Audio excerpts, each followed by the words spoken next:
अस्सलाम वालेकुम वरहमतुल्लाहि वबरकातुहू। अब हमारा आगे का क्वेश्चन है नस्ली कौम परस्ती। अब नस्ली कौम परस्ती क्या? अब देखो सीक्वेंस से हम समझते जा रहे। सुपर पावर हमने समझ लिए, सर्द जंग हमने समझ लिए।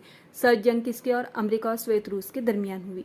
इसका खात्मा कब हुआ? श्वेत रूस के इंतशार के साथ। ठीक है, तो जब ये सोवियत यूनियन का जब बिखराव हुआ यानी कि इंतशार जब हुआ तो उसका कैसा हुआ था कि वहाँ पर है ना बहुत सारी नई रियासतें वजूद में आ गई, क्योंकि सोवियत रूस अलग अलग रियासतों को मिलकर बना हुआ था।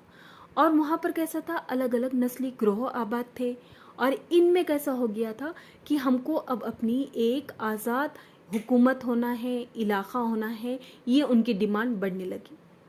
और ये जो नस्ली ग्रोह था इन्होंने हक़ खुदारियत का मुतालबा करने लगे, यानी हमको पूरा आज़ादी चाहिए। जैसे कि हमारे पास भारत में भी आज़ादी का मुतालबा किया गया और हम 1947 को आज़ाद हो गए। तो वैसे ही श्वेत रूस का जो बिखराव हो रहा है, जब वो चीज़ें चल रही हैं तो वहाँ पर भी उसमें श्वेत रूस में जो जो रियासतें थी उन्होंने आज़ादी का मुतालबा शुरू कर दिया। और इसका नतीजा क्या हुआ कि वहाँ पर नई नई रियासतें वजूद में आई, जैसे चिकोस्लोवाकिया, यूगोस्लाविया वगैरह। ठीक है, तो नस्ली कौम परस्ती क्या है? सोवियत यूनियन में अलग अलग नस्लें आबाद थी और इनमें कौन सा जज्बा आ गया था? आज़ादी का।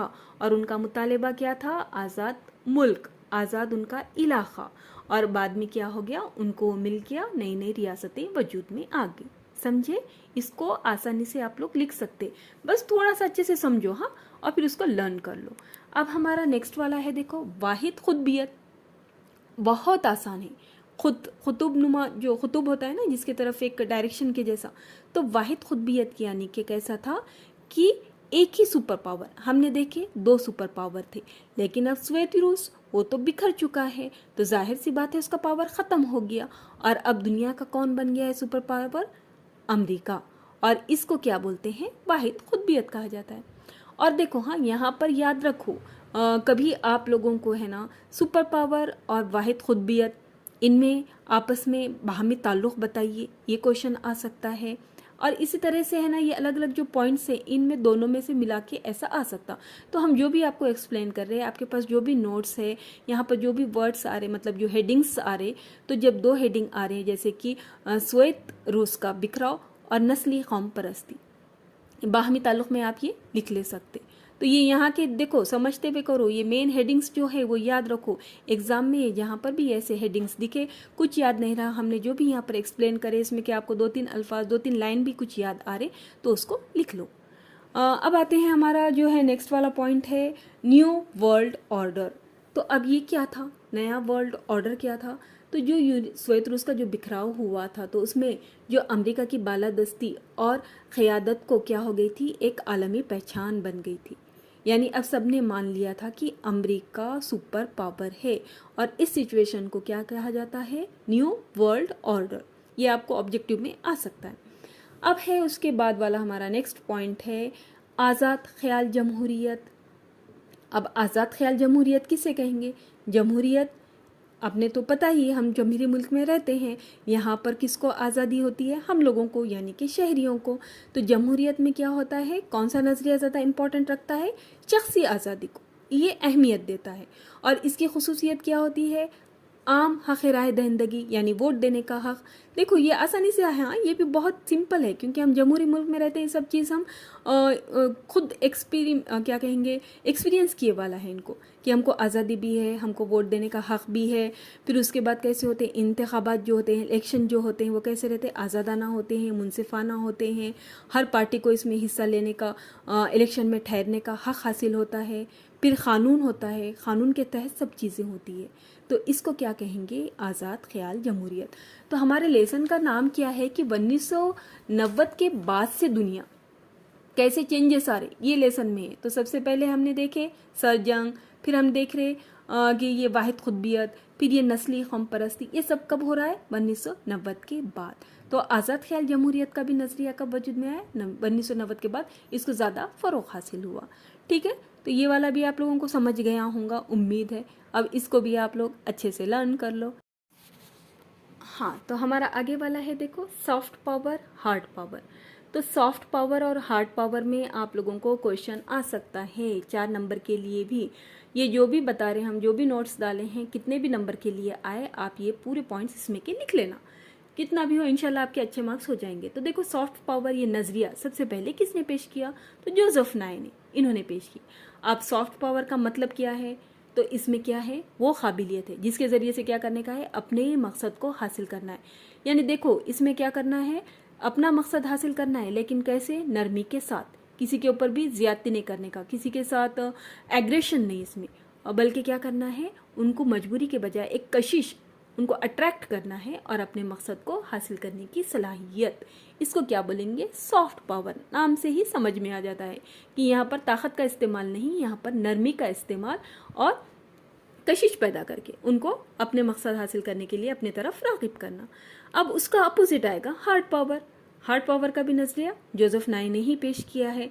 अब इसके मतलब क्या है? कि वो सलाहियत जो अपने मकसद को हासिल करने के लिए क्या करेगा? जोर जबरदस्ती, धमकी, लालच का इस्तेमाल किया जाएगा।